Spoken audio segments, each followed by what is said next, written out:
Sit! Welcome to the Dynasty Nerds Fantasy Football Podcast, where we discuss Dynasty strategy, rankings, and all things NFL. So get ready to geek out on fantasy football with your host, Rich Dotson.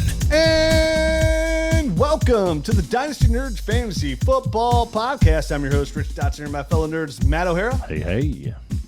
And Garret Price. How's it going? Doing good. We're a little remote today. We're a little busybody dads out here taking care of kids, taking them to sports and stuff. So we had to do a remote. But nonetheless, we are here talking Dynasty Fantasy Football on a Tuesday. You know, as we kick into the Dynasty Hot Boy Summer.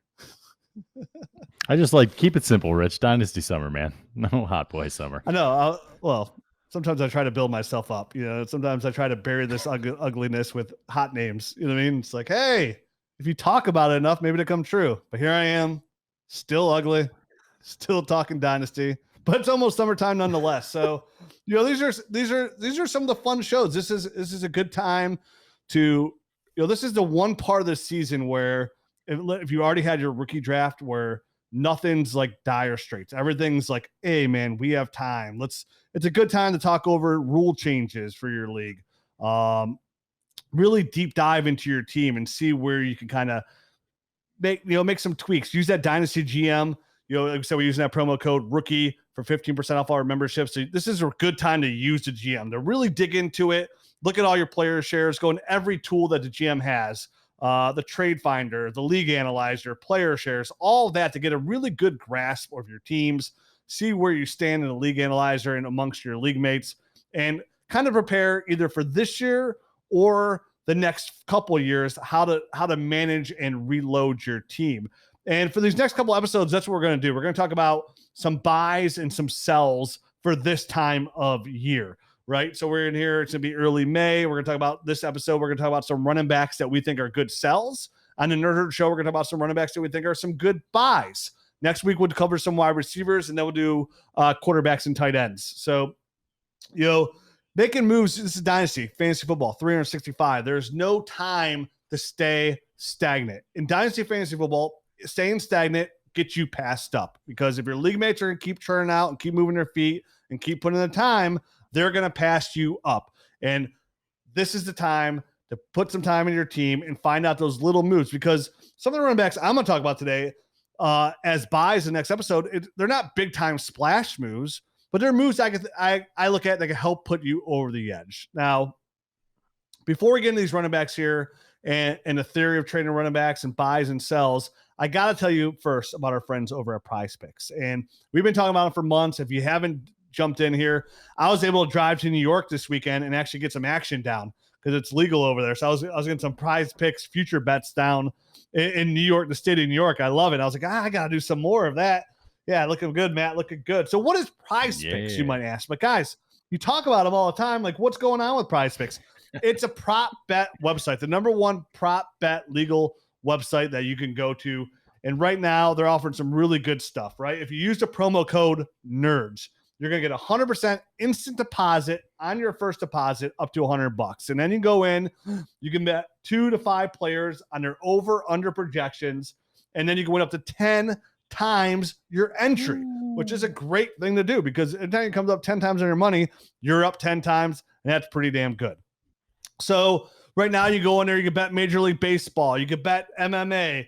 You can bet NFL futures. And if you do bet an NFL futures bet, and you sign up using a promo code NERDS, we are going to hook you up with 2 things. We're going to put your name in the hopper for a Dynasty team audit. So eventually your team will be audited on our Dynasty YouTube channel. And also we're going to hook you with a free shirt. We just got some really good new shirts in. We got the Packers colors. We got the Dolphins colors. We got the Browns colors. We got a Navy shirt in. So we're going to hook you up with one of those free shirts. Sign up at Prize Picks. Use the promo code NERDS. Win some cash, get some free gear, support the podcast, support our partners, Prize Picks. All you got to do is put $10 in there and make a futures pick, and you get some really sweet stuff on top of it, people. Get in there, Prize Picks, promo code NERDS.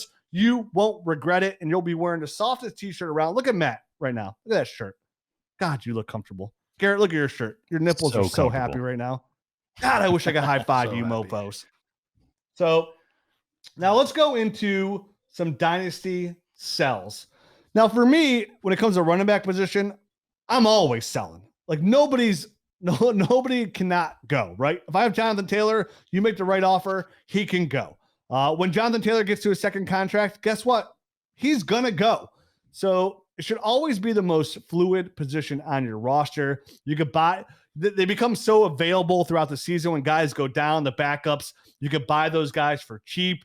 You could draft them, plug and play them. It's why when you do a startup, you want to grab that good young tight end. You want to grab these good young receivers because you can build around those guys and they're established. They're going to be wide receiver ones year in, year out. Maybe they slip a little, become a wide receiver two. These running backs, they're going to be a running back one once and most likely never be a running back one ever again, unless you're in a small tier, that top 7%, Matt. What is it? Like 7% to be a running back one more than 3 times? It is something crazy like that. I wish I remember the numbers exactly, but I do believe it's 7%. Yeah. I'll have to dive back into that. I know. Excel I have it sheet saved about the running somewhere. back numbers. Yep. Mm-hmm. Yeah, we just got to plug and play these numbers. But I mean, if you go research our show last year on running backs, Matt and I did, and the odds of you being a running back one more than once, we broke it down over the last decade. It's really, really slim, and it's hard to do. It's why guys like Alvin Kamara, who's been a running back one his entire career, who's this next decade's LaShawn McCoy, essentially, then that's an elite of the elite player. Even a guy like Zeke, people are down on Zeke, but it's like Zeke puts out running back one numbers all the time. So these guys, they're replaceable. They don't last long. Hashtag 2 to 3 year window, which is what you're playing in anyways. Plug and play. So when do you buy running backs? When do you sell? That's the big question. Let's dive into some of these sells right now. What do you guys want to kick us off, or do you want me to kick it off with the most obvious guy that I'm always going to say every single year? It's going to be no shock. Let's kick it off with a classic. Come on. I couldn't believe you put him on again. I legitimately remember you saying the last sell show, you're like, never again am I going to put him on one of these. I've given up. And here we are. So go ahead, Rich. Take it off. Take it away. Just like I'll never put a G at the end of my words and I won't enunciate, I'll always say sell Derrick Henry. Now, listen, I get it. He's a stud. He is. He's an absolute stud, but you're talking about a guy who's going to be 20. He's 28, right? So he's going to be a 28 year this year playing. We know this is where the major drop is for running backs. We're talking about a guy that's had over 1,500 carries in the NFL so far. He's coming off a major injury. I mean, he had to have a plate put in. He had to have screws put into his foot as well. So he's come off that injury. He's a big running back. He runs hard. He doesn't offer a lot of PPR value. I mean, this is a guy, when you're looking at Dynasty ADP right now, he still holds pretty good value when it comes to Dynasty ADP. Right now on Fantasy Pros Dynasty ADP, he is currently running back 9 overall, 18 overall in a startup. To me, that says Derrick Henry still holds really good value. And now that a lot of us have had our rookie draft, there's still some teams left holding the bag that were missing out, the hoping to get running backs. Like, somebody took James Cook right before I was going to take him. These championship caliber teams need help. And a name like Derrick Henry, where he might only have this year and the year after that to go, he's going to hold tremendous value in their eyes. You can easily get a 23 first for Derrick Henry right now. Definitely it's a back end first. I am selling there. Even if I'm a contender, what I'm trying to do is I'm trying to get an upside running back to come back to me in Derrick Henry's place and a 23 first on top. And maybe that's Tyler Algier. Maybe it's Rashad White. Maybe it's Zamir White, one of those guys that are upside running backs that went in the second round of this year's draft and 23 first. But that's what I'm doing. Now, I will say this as well. If I'm a contender and I'm all in for the ship, none of these sells matter because you're going for the championship. But if you're middle of the road and you have some question marks or even you're somewhat suspect on your team, it's about selling at the right time and get out you still get value, because if Derrick Henry goes down with another injury this year, his value's gone. Like his floor plummets. You wouldn't be able to get a 23 second for him. And right now, for him to hold value, he's got to get, and what are we looking at? Over 20 touches per game. They're bringing Hassan Haskins out there. Doesn't worry me too much, but this is a guy who's still going to rely on volume and a ton of volume. We don't know how they're going to use Treylon Burks in the passing game. Are they going to use him how they use him in Arkansas and bring him close to the line of scrimmage? Will that take away some? They signed Austin Hooper. They trade for Robert Woods. So to me, this is like the last hurrah for a guy like Derrick Henry. And I think this is going to be the last year you could probably get, because no matter what, after this year's going to be 29, nobody's giving you a 23 first. One, as we get closer to that draft class. Two, for a 29-year-old running back. So this is the prime time to sell. And even if you would have sold last year, that would have been a good time to sell, right? Because I know he started the year off super hot, but he ended up getting hurt. We said at the beginning of the year, it's like this Derrick Henry's kind of due at this age. Like, he's never been hurt, really. Like, he's probably due for an injury, which is, I know that's crazy to say, but it came to fruition nonetheless. The crystal balls were shining that day. It's crazy to say, Rich, but we broke it down. We looked at it last year. The running backs that have over 300 carries for multiple seasons in a row, they hit a cliff pretty consistently, and he's done that. He actually went above and beyond a lot of the other players. But I do see him being a guy that's just going to be kind of nicked up going forward. I don't think we're going to get the same kind of production. So I actually like this sell. I know, like, fifth time's a charm, and we finally might be hitting on this one, but I do think this is a good sell for you, a good time to sell, because, like you mentioned, he's not getting any younger. He's one injury away from basically having little to no value. I mean, second round value. Like, are you really going to sell him for that? You might just end up holding on to him and going down with the ship, hoping that he maybe has a couple of good games and you can get more come next season. But right now, he's in everyone's eyes. He's healthy. They think they know what they're going to get for him, and this is probably when his value is going to be at its high point, in my opinion, anyway. I mean, I'm in a trade finder here. I'm seeing some trades. Derrick Henry and a third for Joe Mixon. Derrick Henry and a 23 first for a 24 first and Kenneth Walker and McCole Hardman. Derrick Henry for a 22 first straight up. So, I mean, that's right around his value right now, that first round. I love that Kenneth Walker move.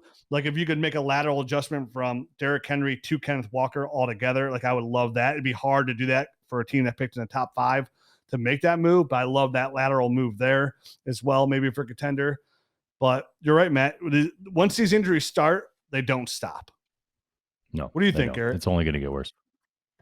Yeah, well, somebody his age too. Once you get to that 28 point, I mean, we talk about 26 being, a little like, I don't know. Once they get to 26, 28 is significantly beyond that at this point. So I'm never going to argue if we have any running back on here over the age of 25, 26 years old, and we're talking about them as a sell, I will never have a good argument against selling that player, specifically in dynasty leagues, just where things change so quickly, injuries happen so often, and guys hit cliffs so quickly, and their teams are just more than willing to draft a guy in the third, draft a guy in the second, and just replace these players. They have no hesitation in doing so. So yeah, I have zero issue with it. It's almost heartwarming though to hear his name on this again. So I'm glad he's back. No, this feels like an off-season tradition. Let's all have a sip here. Let's yeah. Thanks for everything. Thanks for being so consistently on our sell list. We appreciate it, King Henry. People are like, my favorite quote all the time is like, well, Rich, you said to sell Derrick Henry because he wasn't good. And my line is, I was right for the first 3 years of his career. And now we're going to be right for the last 3 years too. All right. I mean, you got to imagine. I mean, you got 2.5 good years out of him. You got no good 3 years. I mean, that's a really good run for a running back. Hashtag 2 to 3 year window. So maybe he comes out with another big year this year. I'd be surprised if he makes it through the full year with that plate in his foot, and the way he runs and how big he is and how heavy he is. So cash out time. Matt, give me a sell right now in Dynasty Fantasy Football for a running back. All right, so I'm going to go with a guy that was running back 8 last year in PPR. Similarly aged guy, 27 years old, and I'm going James Conner. I'm going to cash in on the fact that he signed back with Arizona and Chase Edmonds left in free agency. They obviously they brought in Keontae Ingram, who is a later round guy, but I think at this point everyone thinks that James Conner is going to be the guy going forward, at least for this year. And I'm gonna cash in on that fact, and really kind of sell high on him right now. And I did go through the trade finder and kind of dig out some trades before I got on. And there was a couple that caught my eye, and I wanted to get your feeling on one of them, because I wasn't sure. Well, I wasn't sure how to feel about one of them. So the first one that I really liked was Deontay Johnson and a 22 second for James Conner. I mean, that all day is gonna, that's gonna be a smash accept for me. A straight up a 2022 first for James Conner. I'm gonna swallow that up every time. But the one that I was kind of curious to get your guys' reaction, because I wasn't quite sure how I felt about it, was James Conner for Calvin Ridley. Obviously Calvin Ridley, he's not going to be playing this year, and he's going to be 29 when he gets back. I kind of feel like that one, I see what they were trying to do with it, but that's not the kind of move I'd want to make for a guy like Connor. I'd want something that I'd want to try to cash in and get something that I could get in my starting lineup this year, or a rookie or something like that to kind of, replenish the position a bit. What do you guys feel about that Calvin Ridley one? The only thing I can think about that trade is like somehow you're trying to like tank for 23, right? Yeah. Like I'm trying to offload James Conner to help me, and I'm trying to get more 23 first. I want to be in position to get like a Bijan Robinson, Jackson Smith, and Jigba. And if I move James Conner off now and I get Calvin Ridley would be an asset for me to trade next year, and helps me lose this year. I mean, that's the only logical. Okay. Yeah. Thanks for making that, because that didn't make sense in my head at all. So that does kind of make a little bit of sense. But anyway, digging back into James Conner, he's a guy that last year didn't really. I mean, everyone loved him. He was a fantasy darling, but he produced based mostly off his touchdowns. It was 15 touchdowns that he scored. He only had 752 yards. So this is something I would like to get out from James Conner before the season starts. I think he'll have another good start, but he started fading towards the end of the season. The coaches talked about needing to dial it back a little bit. And then they go and they draft a guy, Keontae Ingram, who, it was a later round guy, so not a lot of people are worried too much about him, but he's a similar size back. He catches passes nicely out of the backfield. So if Connor's touchdowns regress, which I think is a must at 15, like there's no way he's going to be able to maintain that level. You're looking at a guy that's probably closer to running back 2 status. And if he finishes a running back 2 status this year, where is his value going to be next year when he's 28 years old? And there's a guy that has flashed a little bit behind him. You know what I mean? So he's a guy that you might not even be able to get a second round draft pick for next year. And right now you're getting guys like Deontay Johnson and a second, or a first round pick, or Calvin Ridley. So I think now, before the season starts, is the time to get rid of James Conner, get him off your roster. Obviously, like Rich said, if you're going for a ship, he's probably a guy you're going to hold on to and just hope for the best. But if you're not a serious contender, definitely get James Conner off your roster. Or if you can do something where you're getting somebody back in the trade that you can plug into your starting lineup immediately at the running back position, I'm okay doing that if you get a little bit younger as well. So James Conner's a guy that, me personally, I'm trying to get off my rosters at this point. Yeah, I think that it's so good in that team. Oh, he would, yeah. I think that James Conner is partly because of the touchdowns. Yeah. Anytime that you have somebody with a super high touchdown total, we know that's not the most sticky stat. So there's a good chance there's going to be a strong regression in that. Not that I don't think he couldn't still, squeak into the double digits or something like that, but he just put it up an absurd total last year, and I just have a hard time seeing that happen again this year. So I'm with you. Once again, older running back, banged up guy, due for regression. I think it's a good sell. Yeah, and nothing screams that more. And the thing was, when he re-signed with Arizona, I really liked that. I thought that was his best landing spot, and for sure. And it's his best landing spot, I think, for his value to sell. You know what I mean? Like, that's how I read the whole situation as of now. Yeah, his value it's never gonna be higher than it is now. You're talking about a running back who's, I mean, let's face it, he's pretty much a jag, right? There's nothing that he does exceptionally well. He's really good at the goal line in between the tackles right there.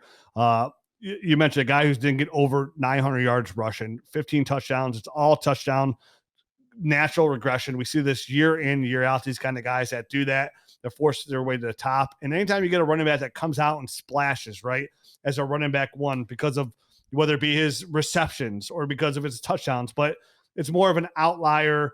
He's only done it once in his career. Odds are he's only going to do it that once. That goes back to the historical study we did on running backs becoming running back ones more than once. These guys find themselves in these positions, whether they were just able to stay healthy for 15 games and get all the carries. They got an absorbent amount of receptions, kind of like Leonard Fournette last year. Guys that are just the focal point of the offense for 1 year, they always regress. And James Conner right here is a status quo for, to me, a sell coming off a running back 1 year on a really good team that is losing DeAndre Hopkins the first 6 months of the first 6 games of the season. This is another player you could probably, if you haven't had your rookie draft yet, can get a 22 first for, or with some maneuvering, you could probably get a 23 first for him as well. So this is a classic sell for me. Like you've been sitting on James Conner. He finally puts up some really good numbers and you can actually get some return on him. Because sometimes that's the thing. Sometimes you get stuck with these running backs, which isn't a bad thing because we always need the depth, right? Right. But to me, I'm always just waiting for the right.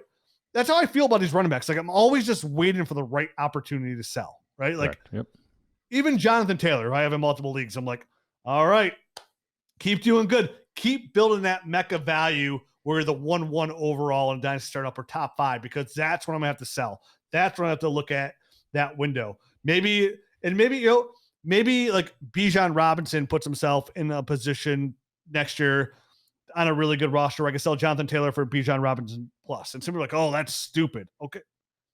I'm always looking for the years at running back, right? Like I'm always looking for the years. Like who's 21, who's 22, who's 23? Because once you get to 25 and I get those 3 years out of you, I just want to ship you out. And it's a good way to stay really competitive in your dynasty leagues, right? Like you flip that running back for another running back who has just as good a chance to be a running back 1, maybe not that high end, but you get that other asset too, these draft picks, that young receiver to keep replenishing that dynasty roster. And if you just keep flipping these running backs and you can acquire them correctly, then it's a good way to stay competitive for a very long time. And that's how I operate all my dynasty leagues is I use my running backs for strength. And if I want to kind of reload a little bit, it's always a quicker reload when I could sell my running backs for that young receiver and put myself in a position to have no running backs, right? But like now I have the young receivers and I got that extra draft capital from trading those running backs. I have those extra first.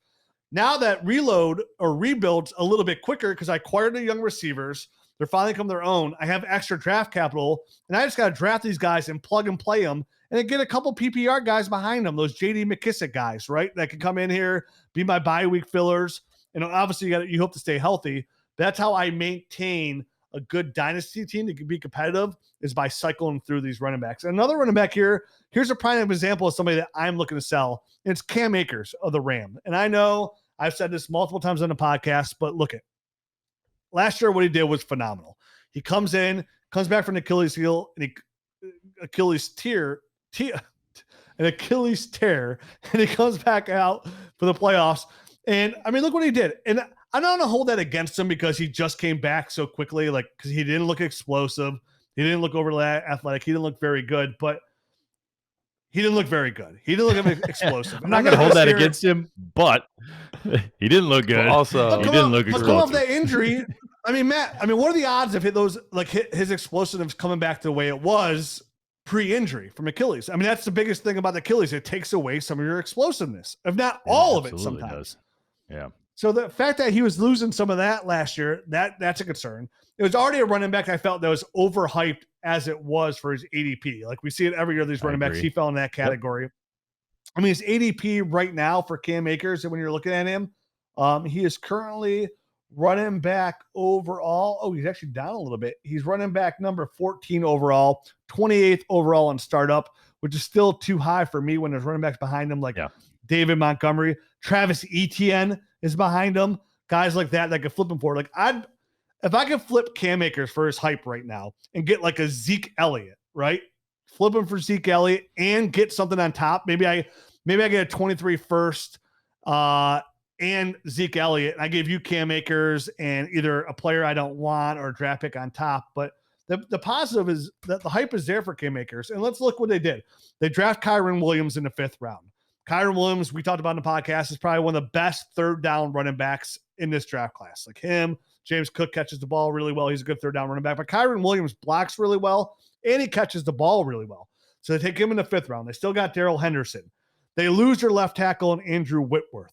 They lose their left guard in Austin Corbett. And I know, the guy they're going to bring in at left tackle to give a chance, like I think his name is like Whitcomb, I think, or something along those lines. But he was really good in pass protection, but he didn't rank out really good versus a run. And on top of that, this is a pass-first offense. This ball will always be in Matt Stafford's hands. They will always be throwing the football. It's the reason Cooper Kupp was just dominating last year and scoring 100 points more than wide receiver 2 last year. They bring in Allen Robinson. They still have Van Jefferson. They're still talking about bringing back Odell Beckham, which is what I totally expect. Everybody's like, oh, he's probably going to go to Green Bay. There's a good chance that the Rams will, like, by the time he's ready to play in November, late November, he might just go back to Rams for a super cheap deal to run it back. So Cam Akers in the position. He's on a pass first team that's going to pass the football a ton. He's coming off an injury last year that take away explosiveness. He didn't look as explosive coming back last year. They draft a really good third down running back and have Darrell Henderson here.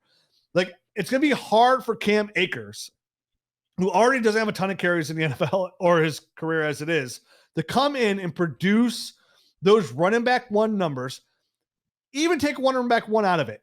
He's got an ADP right now of running back 14. I don't predict Cam Akers finishing as high as running back 14. I think Kenneth Walker will outproduce him. I think Breece Hall will outproduce him.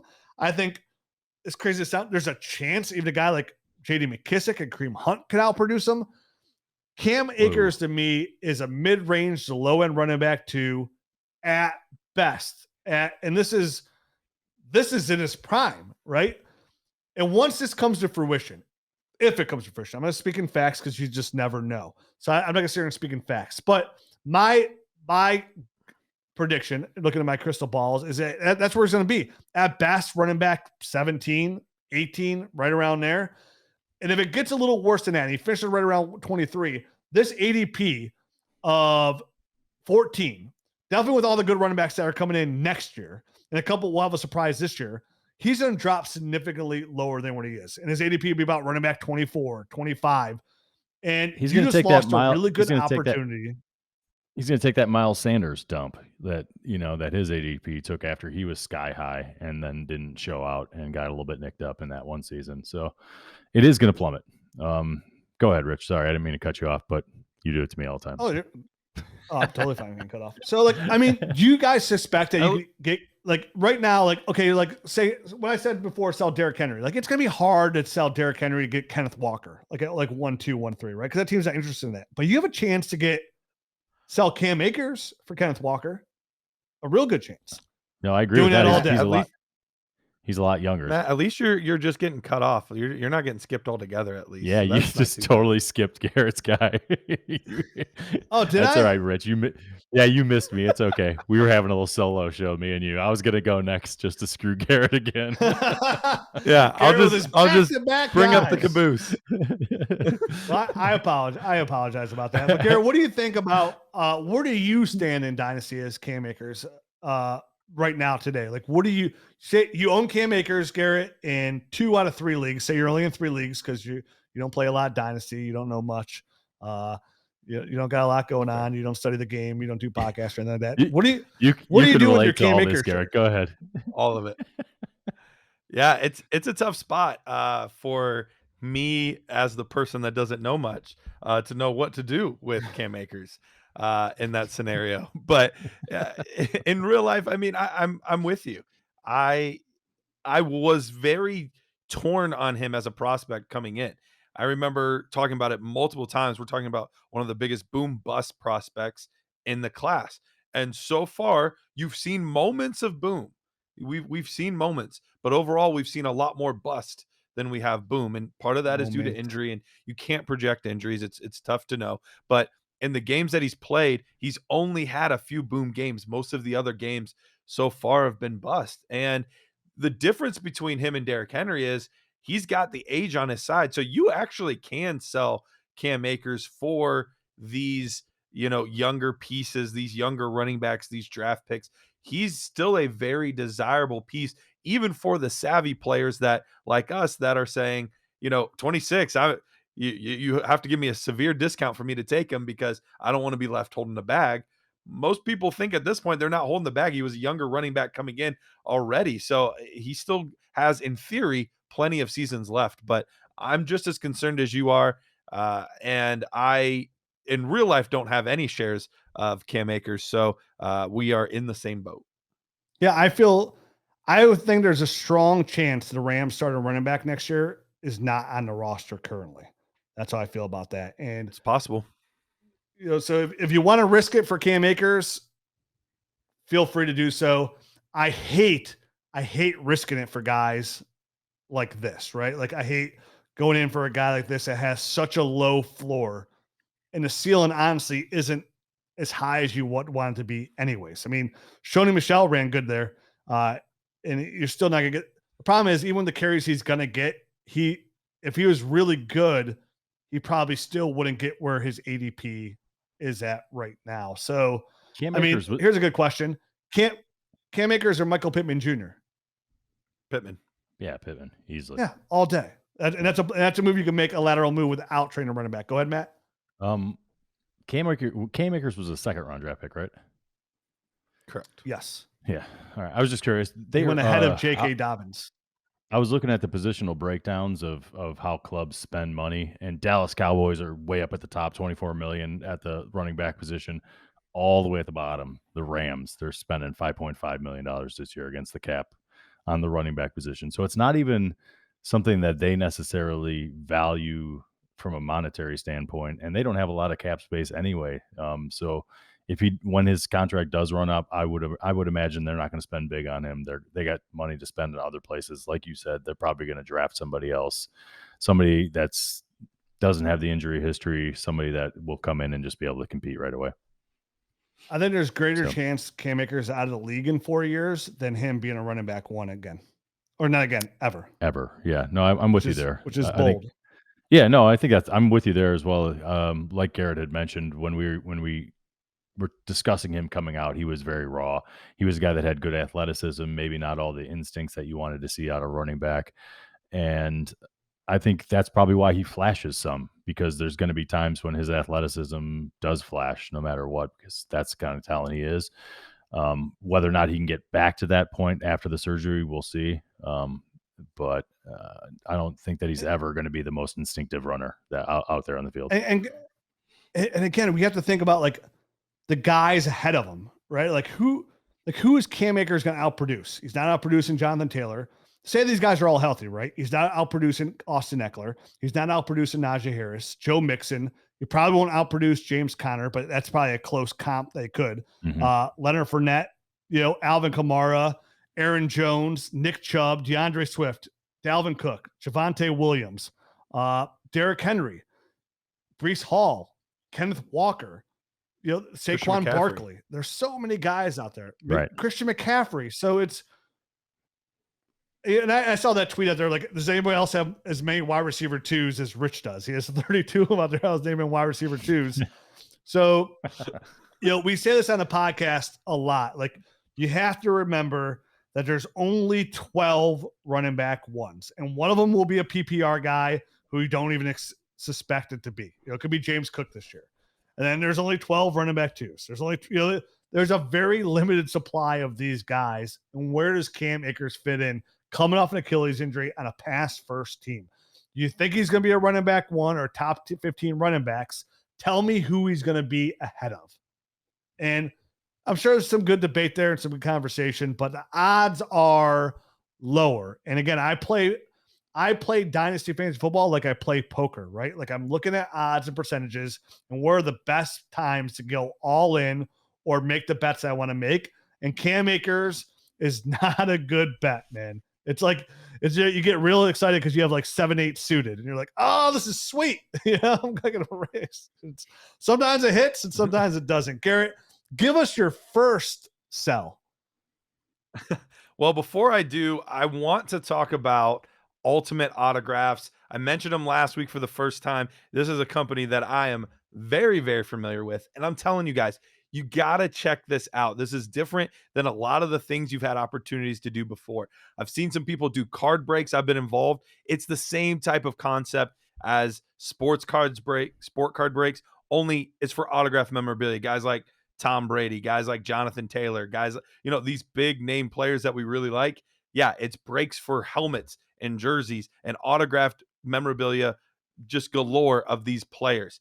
Best of all, we have a promo code for you, just like we always do. Promo code NERDS. That's $5 off your first live break spot in the UA Live Break Room. That's promo code NERDS. I'm telling you, you can go in there. You can win hundreds of dollars worth of memorabilia, and it's all just for one live break spot. The live break spots for jerseys, you're looking at anywhere from 20 to 25 bucks. And you could be walking away like this Jerry Rice one behind me. Yeah, that was from Ultimate Autographs. That's where you can get that kind of stuff. Promo code NERDS, ultimateautographs.com. All right. And my first sell is one that it felt wrong at first for me to say this because he was the number 2 ranked running back last year, but it's Austin Eckler. I have Austin Eckler as a sell. Now, there's a few different reasons here. Right now, currently, he is RB7, according to Sleeper's ADP, and 21st overall. So you're looking at a mid-second round pick, but he's 27 years old. And for some reason, when guys like Dalvin Cook and Alvin Kamara, these guys are 26, turning 27, I feel like there's a different view of Austin Eckler than there is these other guys. I don't know if they think the age cliff won't apply to him, where he's like superhuman and he won't lose any speed or something. I don't know. But it feels like people view Austin Eckler differently than all of these other guys. But so I dug into his numbers a little bit because I'm like, what am I looking at here for Austin Eckler? He had a fantastic year. I mentioned he was running back 2 last year, but I was kind of, I don't want to say surprised, but the Isaiah Spiller landing spot to the Chargers was interesting. Now, Austin Eckler's still going to have his role, but I do think that they've been looking for this between the tackles guy for a long time. And when they didn't really have one last year, they defaulted to Austin Eckler doing it. His highest rush attempts before last season were 132. Last year, 206. So we're talking more than 70 more rush attempts than he had ever had at any point in his career.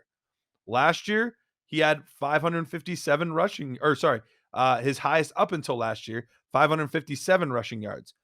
Last year, he had 911. I don't know that those numbers are sustainable with Isaiah Spiller there. I think he's going to come in and do more of the between the tackles work. But the biggest turnoff to me for him being drafted this high and why I think he's a good sell, Austin Eckler had 12 rushing touchdowns last year. His highest in a season before last year was 3. So you go from 3 to 12 is a massive jump. I don't think that they're going to want to use him along the goal line. I would be surprised if he had more than 5 or 6 next season. I think that would be a good amount for him.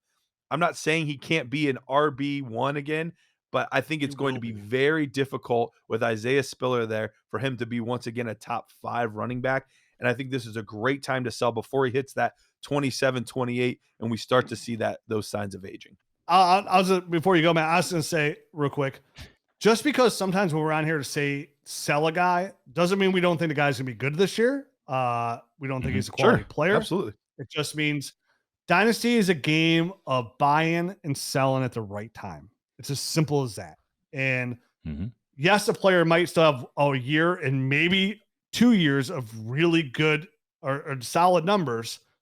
But like Garrett said earlier, you don't want to be left holding the bag in Dynasty. It's about reloading and replenishing. And that's how you stay competitive a long time. I mean, if you want to like fall off a cliff and then completely go into the abyss and reload, that's fine too. But if you want to try and stay competitive in your league, continually win year in out, these are the kind of moves you got to make at this time. It's always the running back. And I'm with Garrett. I mean, they drafted Isaiah Spiller. He's going to come in. He's going to get some of those goal line carries. Austin Eckler was to be very valuable in the pass game. So I think Spiller does help him there. But with those touchdown regressions, probably in line. Now he'll play a little bit longer because he was hurt last year. So he will have more receptions to offset that. But instead of being running back that was 2 years ago. Okay. That was So 2 years instead of ago. being- He was hurt. He played all 16 last year. Okay, so instead of being maybe running back 2 next year, maybe he's running back 6, and then the year after that he's running back 12, and then he's running back like 24. Like Austin Eckler is in that prime example of like people are expecting him to be a top 3 running back this year, so you could probably get that value out of him right now. Matt, what were you saying? No, that's what I was gonna echo something pretty similar. He really, I had him on a team last year. I won the championship. It was him and Cooper Kupp and Justin Jefferson and a couple of other really good players that really carried me. But at the running back position, he was the guy that I could rely on week in and week out. To be my starting lineup and just set it and forget it, and it was great. But this year, he's definitely one of these guys I'm thinking about moving because I've had him on my team, ever since I picked him up off of waiver wires in that league. So I've had him for a long time, and he's finally, I think, hit his peak. And if I can get out now and get really good value on him, I still have some other really good pieces at the running back position on that team. So I think I could kind of unload him, get the haul, and start reloading at the position from draft picks either this year or next year and feel great about it. And that's what you need to do. Like you were just explaining, Rich, he's 27 years old. It's not going to get much better than it was last year, and my suspicion is it's going to slowly start to decline and get worse. And the Isaiah Spiller drafting, I think, is a big. They're tipping their hat there. They want to dial back his in between the tackle stuff. They finally got serious and got a guy that wasn't kind of like a scrub behind him, which I think they were trying to do. They were trying to like piece it together with late round guys and see if they could hit some, hit pay dirt with one of those guys. They never ended up doing it. All those other guys that they drafted were just guys, and Isaiah Spiller is better than just a guy. So I think he can actually be a guy that lightens the load between the tackles at the goal line. So I think there's definitely going to be regression, especially from the rushing touchdown perspective, but likely from the attempt. The rushing attempts as well. I think that's all Garret was trying to say. Like last year were season highs, and it was out of a necessity, but they don't need to this year as long as Isaiah Spiller's there and he's healthy. So I think there's definitely going to be a regression. And just to piggyback off that, Matt, too, of like what Isaiah Spiller could do about the guys they had behind him. This offense is set up for running back success, and Austin Eckler is designed to come in here and catch these pass catcher backs, but they're looking for that in between the tackles runner, and they're going to have to pay Justin Herbert soon. Is going to get a major deal. And they're looking for somebody like Isaiah Spiller to come in on his rookie deal to be that guy to offset and get rid of Austin Eckler's contract, right? And this offense is set up to make other running backs look good. And we can all agree that Isaiah Spiller is most likely better than Justin Jackson. And when Justin Jackson came in another year last year, like he looked really good. Most running backs, if given the opportunity, are going to look pretty good, right? Like if they get the carries. And last year, over the last 3 games of the year, Justin Jackson was running back number 11 overall because he was given the opportunity. And there's no reason Isaiah Spiller can't come in here. And if given the opportunity, be that low-end running back 1, high mid-range running back 2, because of the offense he's in. It's a high-powered offense, and it's always going to produce a very solid fantasy football running back. So for me, I think bringing in a Spiller, what this team's going to be looking to do, they just paid Mike Williams with Keenan Allen.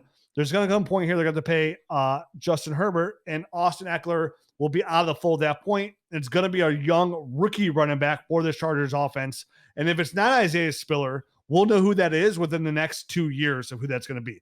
Either it'll be next year or the year after that will be the long-term young running back for the Chargers. And this is a prime opportunity to sell a guy like Austin Eckler for a massive return. Matt, who's your last guy? All right, so my last guy on the list is another guy that finished pretty high last year, running back 5 in PPR. And you mentioned him briefly earlier, and it's Leonard Fournette, 27 years old. And he did that mostly based off the fact that he caught 69 receptions. He had 84 targets for 454 yards and 2 touchdowns because his rushing totals were just blah. He had 180 attempts for 811 yards, 8 touchdowns. So nothing really to write home about. But we've seen Lenny do it before and have a ton of passes and have value. So what's different this year, right? Than in years past? there's already been reports coming out this year in the offseason that he maybe does a little bit too much ad-libbing, doesn't necessarily know where he's supposed to be on all his pass plays. And then they go out and get Rachaad White, who last year had 43 receptions, 456 yards through the air.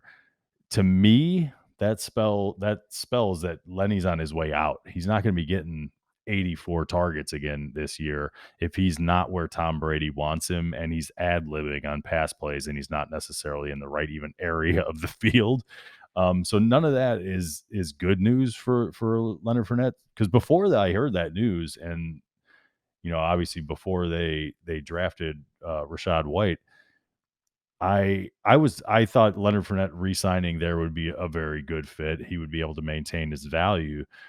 But with the combination of the draft pick and then the news of that has to be leaked from the team somewhere, that he's maybe not where he needs to be on pass routes, it kind of, I guess, opened my eyes a bit to the fact that maybe Leonard Fournette's not going to be the guy that we all thought he was going to be. He's not going to be hoovering in all these targets.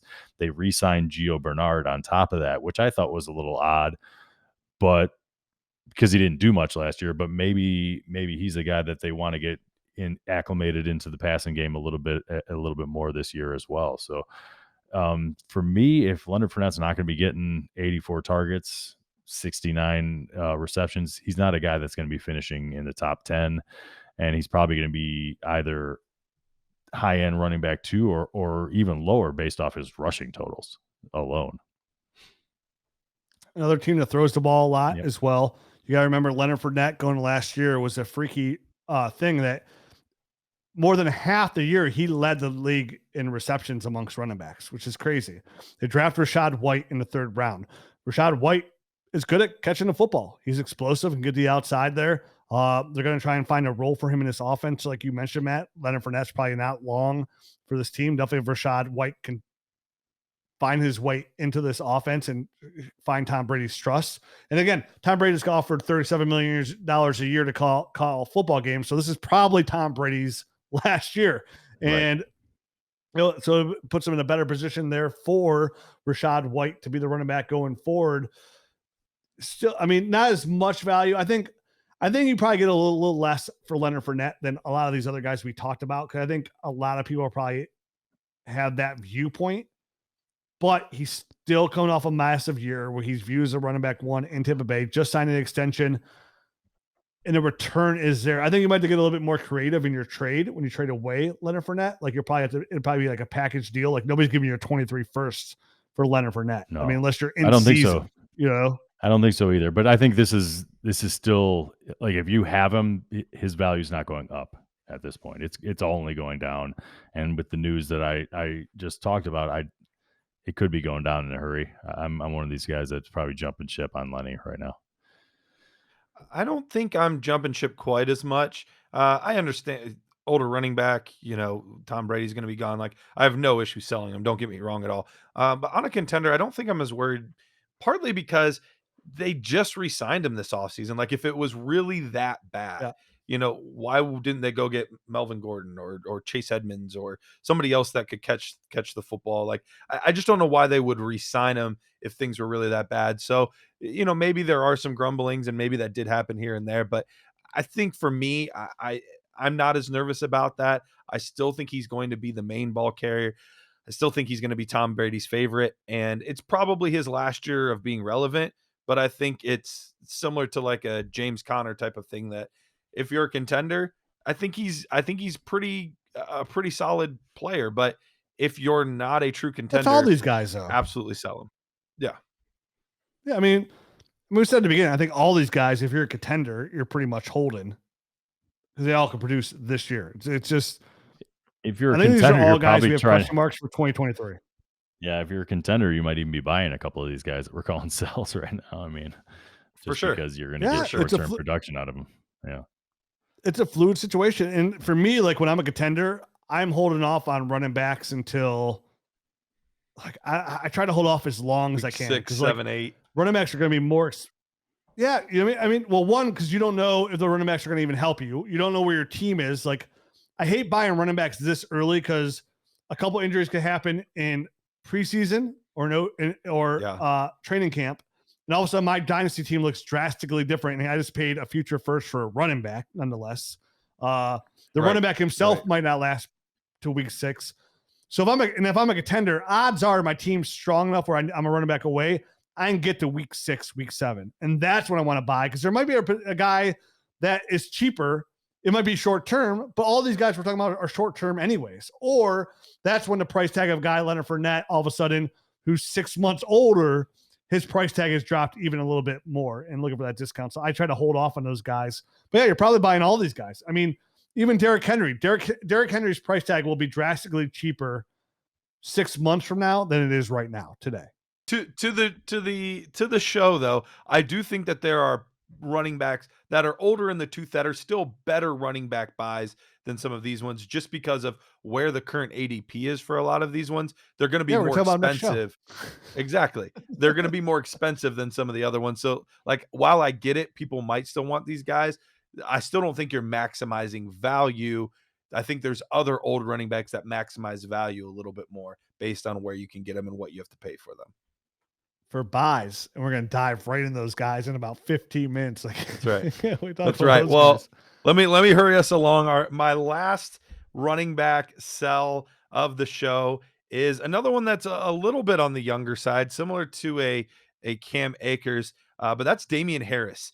Currently, Damian Harris's ADP is at exactly 100 in Superflex leagues, and he is running back 27. Now, my biggest concern before this offseason was, one, the Patriots, you never 100% know what they're doing at running back. They can mix and match as they please, and they have no problem with it. But on top of that, Ramondre Stevenson looked really good last year. So I was already concerned. Well, then Bill has to come out and draft Pierre Strong and Kevin Harris with what was it, 4th and 6th round pick, or I don't remember exactly what it was, but they were both these mid-round picks for 2 running backs that have talent, both guys that can play. So this just seems like the writing is on the wall for me that Damian Harris is on the way out. So I thought about it, that I was like, well, what can you really get for Damian Harris? So I was like, I want to make sure that this is actually a worthwhile sell. So I looked at the trade finder, and there were some trades that I would still absolutely make giving up Damian Harris today. There's quite a few of them where you give Damian Harris in a third and you get a 1st round pick, whether that's in 22 or 23. If I can pull that off, yes, I would absolutely do it. There's others where you get multiple 2nd round picks.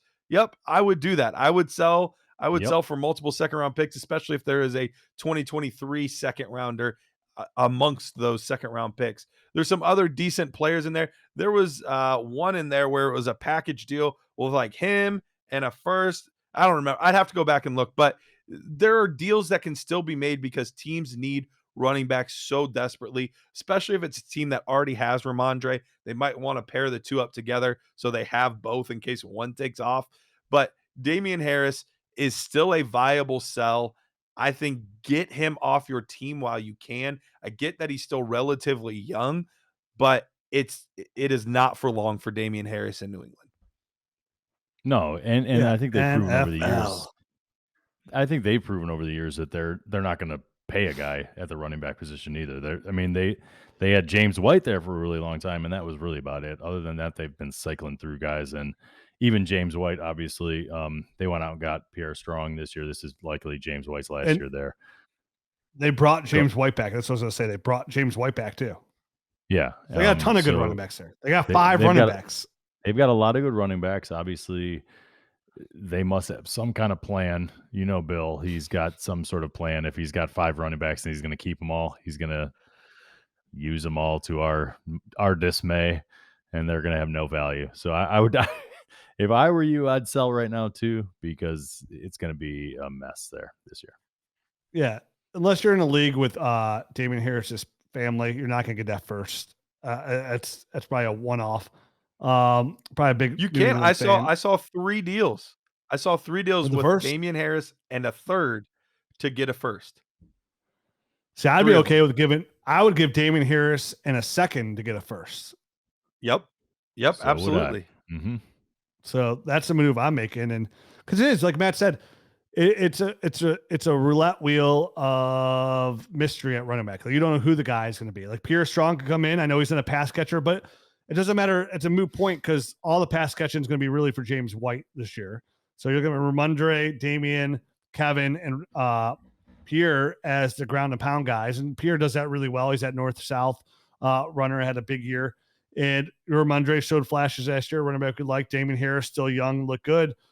But like you said, it all boils down to they're probably going to all cannibalize each other a little bit, and nobody's going to offer true, real good running back value. So if you get any value in return, then I'm really happy. And if I use Damian Harris all to get a first round pick, then that's a win to me because Damian Harris is replaceable. So very replaceable. Absolutely. Yep.